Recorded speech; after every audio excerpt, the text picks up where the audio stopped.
Hello, everybody. Welcome to the soundtrack of my life. I'm Danny. Today, we're going to talk about the year 1979. The year 1979, I was a young tyke. I was a freshman in high school. Disco was king on the radio. You had hits by Donna Summer, the Bee Gees, the Village People, Peaches and Herb, Lips Incorporated, just all kinds of disco hits. And the market was kind of saturated with a bunch of dance music. So on February the 28th of 1979, it was a breath of fresh air to hear this on the radio.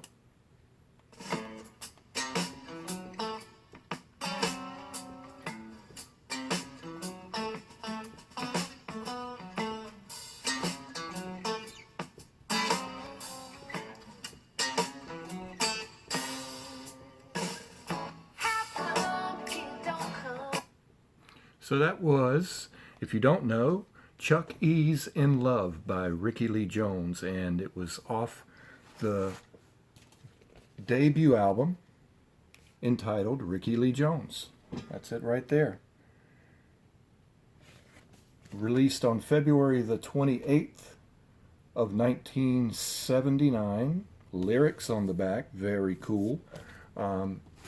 It was a singer-songwriter type album from a person who was influenced a lot by LA beatnik culture and folk and jazz and funk and rock, just all of it kind of blending together. She sang about street people, she sang about musicians, she sang about beatniks, people that were foreign to a lot of us at the time. She came by a lot of it honestly because if for those of you who know who Tom Waits is, she dated Tom Waits for quite a couple of years, actually, not a long time, but while she was making this album, they were dating, and as a matter of fact, the title song there, Chuckies in Love, was about a mutual friend of theirs, Chuck E. Weiss. And one day, as the story goes, they used to hang out together and hang out in the pool halls and all that kind of thing. And one day the phone rang and Tom answered it. And Chuck E. told him that he was in love and he was moving to Denver, I believe it was. And he hung up the phone, and Tom looked at Rickie and went, "Oh, Chucky's in love." That's where this thing came from. So it wasn't necessarily Rickie that he was in love with. She just kind of changed the narrator around a little bit. But it was a great song, and it, like I said, was a breath of fresh air in the midst of all the disco. Chuckies in Love went to number 4 on the pop chart. It was her biggest single, and it made a name for her very quickly in the pop culture. She then, just a month or two, I guess, after that, was on Saturday Night Live, and had a great performance of Chuckies in Love on that, along with a song called Coolsville, which I'll talk about in a minute. The album was nominated for 5 Grammy Awards, and she won Best New Artist in the 1980 Grammys. Critically acclaimed album. And for me, some of these songs still stir the same feelings that they stirred back then. There are upbeat songs like Chucky, but there are some beautiful ballads on here. And the songwriting, the lyrics, just the way she says things, and her vocals are amazing on this. She's got a heck of a bunch of studio musicians behind her and some guest stars and that kind of thing, but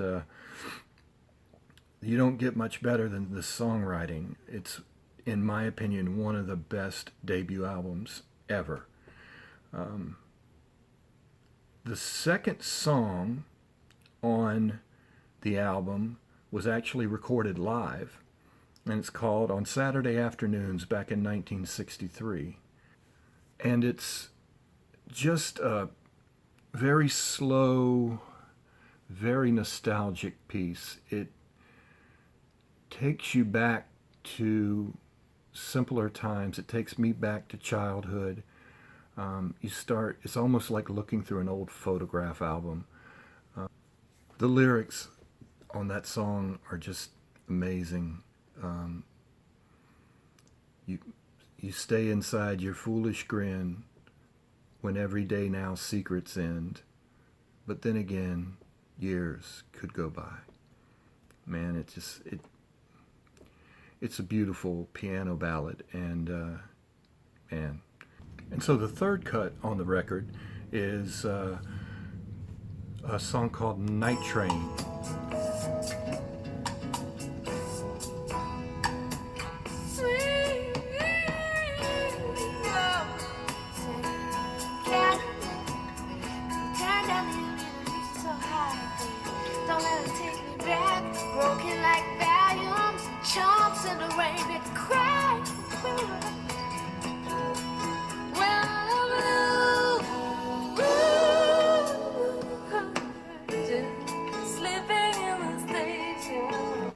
And again, beautiful arrangement, beautiful vocals, mid-tempo, but the playing, man, on this, the backup musicians and everything are just amazing. I'm going to let you know some of the people that played on this album in a minute, but again, man, just another crackerjack song. There's not a bad song on the album. All of them are written by Rickie Lee Jones. Just really impressive for a debut album from somebody that nobody had heard of. So song number 4 on the album is the second single from the album. It hit number 40 on the Billboard charts in '79, and it is entitled Youngblood.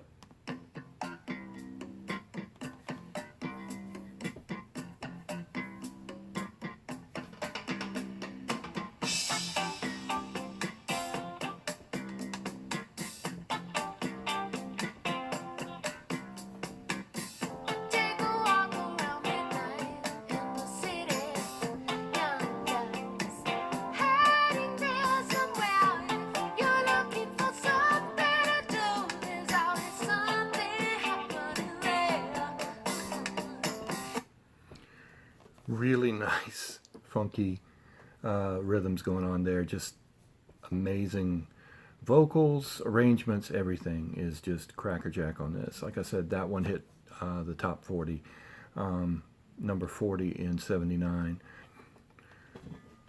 Song number 5 on the album is a track called Easy Money. Been covered a few times. Was never released as a single to my knowledge, but another tongue-in-cheek, just really great storytelling song by Rickie Lee. And then to close out the first side of the album is one of the gems on this thing. It's Last Chance Texaco. And for those of you who are not old enough, like as old as I am, to remember the old Texaco commercials, You Can Trust the Man with the Star. This is a metaphor for loneliness and isolation and abandonment, and you can almost feel yourself on this dark highway at night, just kind of looking for some kind of solace, some kind of redemption. At the end, you can even hear Rickie Lee's voice mimicking cars passing by as they go through. It's just really, really, really well done. Side 2 starts with a track called Danny's All-Star Joint. It's a upbeat, jazzy, funky track that has a whole bunch of little scat. She's got a little scat thing going on in there, and just really cool lyrics. We get into the second song on side 2, and this is called Coolsville. She originally had a song that she had written called The Real Thing's Back in Town. She scrapped it and she wrote this, but she used the line of The Real Thing's Back in Town in the lyrics of this.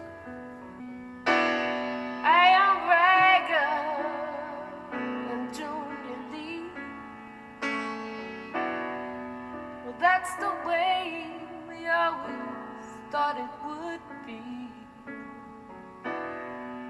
In the Winston lives of September, how we met, decked out like aces, we'd beat anybody's bet, 'cause we was cool then.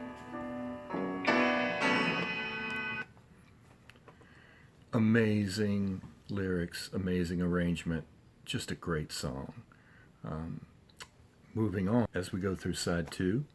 The next song in order here is a fast song called Weasel and the White Boys Cool. And it's, again, really jazzed up.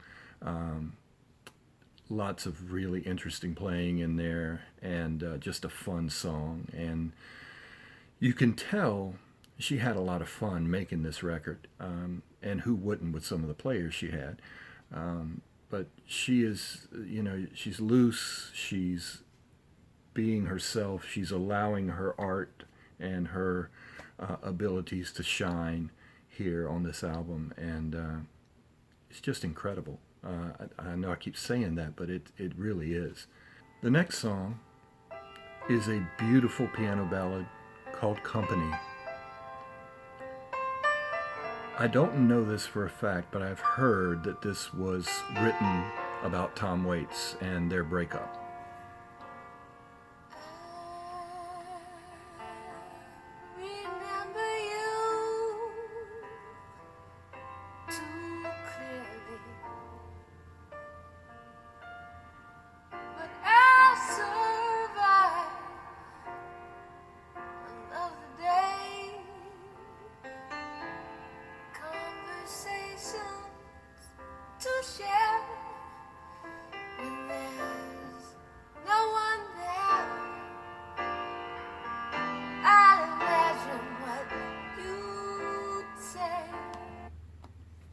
Beautiful song. It'll catch you right in your heartstrings. Every time I hear it, it just moves me. Voice on this is amazing.